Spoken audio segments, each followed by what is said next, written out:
Okay. This painting I probably done back in about 1980, 81, somewhere in that area. It's called Cedar Forest Mill. It's an old grist mill that's in Pennsylvania County, just across the line from Halifax, not maybe 20 miles from here. And there's an article in this magazine that just came out recently about it that's still operating, and it's an interesting story to read about. But I always liked this picture because it had a different perspective. From the front, this looks like a rather small building, but when you're down at the bottom of the creek level, you're looking up maybe 1, 2, 3, 4 or 5 levels from the ground up. I think it's an impressive picture, and I've always enjoyed painting that painting. Was the grill operational when you painted Yes, it? it was operational then and still is. So the wheel was spinning? No, well, I think they have modified it lately, and if it's being operated electrically rather than water run. I don't know why. I guess it can't depend always on the water levels and things like that. I'm noticing on the painting, it looks like there's a waterfall, and in the foreground, the water looks really still. Yeah, well, they weren't using the wheel at the time, so that's why everything looks still here, because there was no water running through that, yet water's coming over the thing, but most of the current was farther over this way. This waterfall, if I could have painted it, I would have had to go probably over this far to capture all the width of that waterfall area. Was that done during the fall? Yes, it was done in the fall. And what's in front of the wheel? Is that just a concrete wall or something that holds it? In front of this one? Yeah. Yes, that's the axle sets on that, and you see the grease that runs out of the axle down the wall. That's what that dark spot is. And then this is just a reflection of that wall in the water. And it picks up a little current right in here as you I see it. Yeah.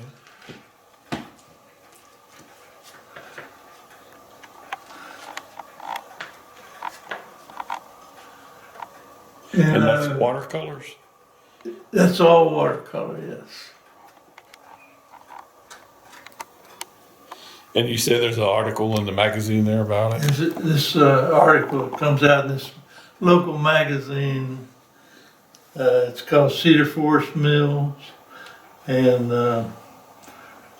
I think you'll be putting more of the article in. It's a very well-written article about it.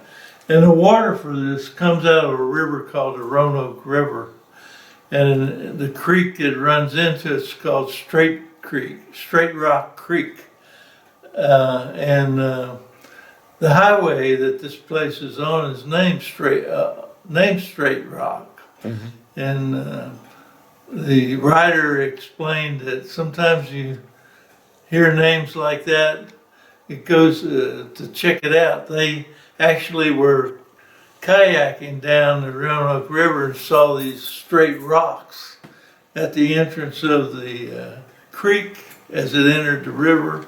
So they went out and sought to see what they could see, and they found themselves up here at the mill. And it was an interesting story. Mm-hmm. And do they let you inside the mill? Yes, you can go inside the mill. They have many pictures of the mill inside. And there's another mill that's mentioned in this book. It's in North Carolina. I have never seen that one, but it's still operating too. And I don't know, there always seems to be a kind of fascination or interest about mills.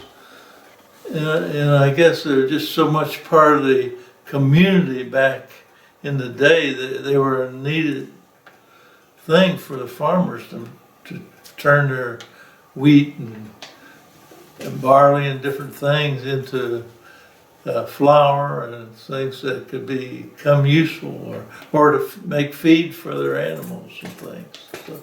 So what year did you paint that painting? I'd say around 1981. It looks like you made the frame yourself too. I make all my frames, yeah.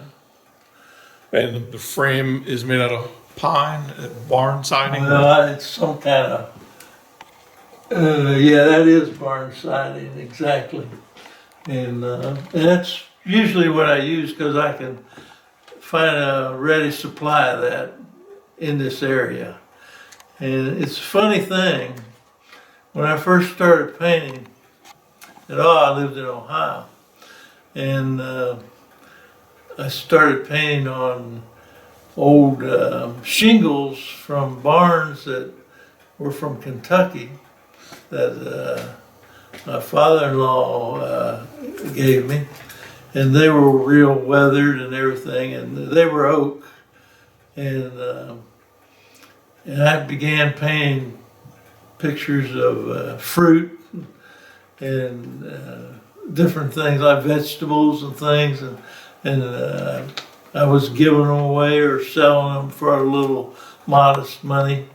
And at that time I was painting with oils, and I painted with oils for several years, but I always found it to be kind of a waste to me. I'd put out so much oil, and when I'd get done, I had so much left I had to throw away because it would dry up on you and everything. So, but with watercolor, it can dry up, but it's still usable, and that's why I went with watercolor. But I call myself a watercolor painter, but I actually paint like an oil painter, but I use watercolors to do it. So I noticed this painting's over your mantle. Is this one of your favorite? Yes, I never intend to sell it. Not that it's that good or anything. I just particularly like it. That's all, and so I stay with that. So on the building, looking at the building in the corner there looks like a pipe or something coming down under Here? the window. Yeah, what is that? No, that's a chain on a wheel that operates. Yeah, I don't know all the mechanics of what that's going on, but that's all tied to this wheel. And Oh, I see now. It's on the same axis as the wheel. Yeah, and it's So that's how the rotate. That's how it's transferred well, into the building. some of it, yeah, but that's just a takeoff on it, I think. The main axle that goes on through this stone wall inside, and there's gears and things like that begins turning. And from some of the article in here on not this mill but another one, it shows or it tells about that if it's not done right, it'll just shake the whole building.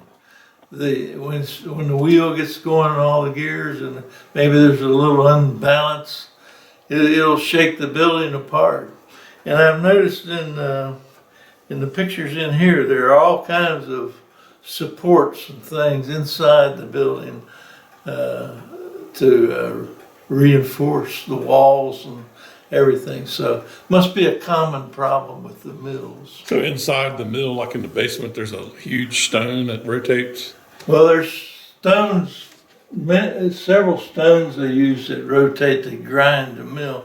But yeah, it's more like a clock, big wooden gears and pins in the thing, and they turn one gear to another, and it's all interrelated. And well, once they get going, it's fairly noisy, I would say, and So the stones inside the building, they're horizontally oriented, right? But yes, but the yeah. wheel There's is there's vertically. a overhead stone and a base stone, and they turn and grind out the corn.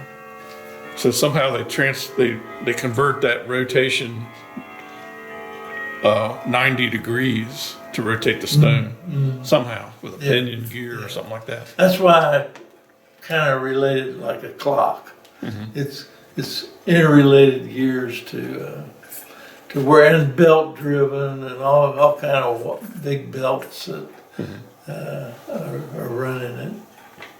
I never thought about it before, but I guess that's pretty much a common thing with all the mills. I guess they all have a vertically oriented wheel that somehow gets converted to horizontal rotation. Yeah, yeah. Anything else Well, I you think want that's about all we can say about this picture. Okay.